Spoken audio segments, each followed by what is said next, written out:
Now, there have been 4 great ages of humankind, and this kind of ties into the Star Trek story of earlier. I'm just going to walk you through this really quickly. Once you understand this, this also is one of these long-term realizations that never leaves you.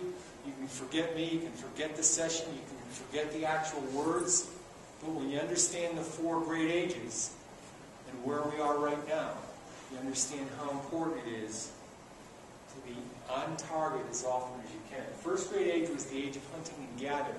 People's primary mode of survival was eating berries and killing game. People lived in small packs.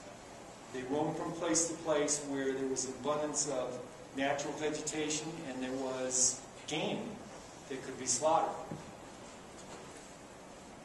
In the age of agriculture, people began to realize that if you planted seeds, you could predict when food would grow.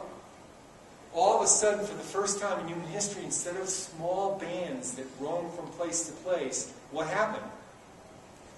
Families, farms, instead of having 2 or 3 children, people would have 10 or 12, because most of them died in childbirth, so you had to have 10, 12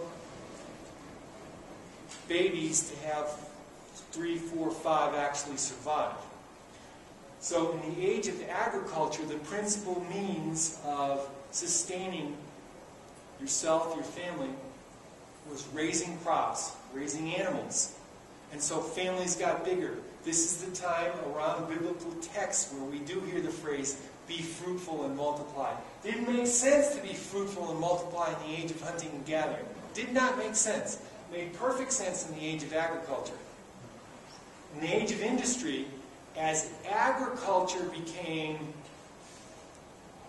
more and more efficient, and not everyone had to work at it, a lesser and lesser percent of the population continued to grow the crops. People collected in central cities, and labor and capital put together, the industrial age sprang forth. In other words, there were only a handful of people who needed to feed all the rest. Then we were free. Eli Whitney and the cotton gin, the steamboat, a number of breakthrough developments, and bingo, there you go. People are primarily earning their livelihood by working in a factory. But there are challenges in every age. In the age of hunting and gathering, you could get gored by the bull that you were trying to kill for tonight's dinner. In the age of agriculture, the corn might not come up one year, or might be insufficient to feed your family. In the age of industry, you could get your finger caught in the machine. Now, the age of information.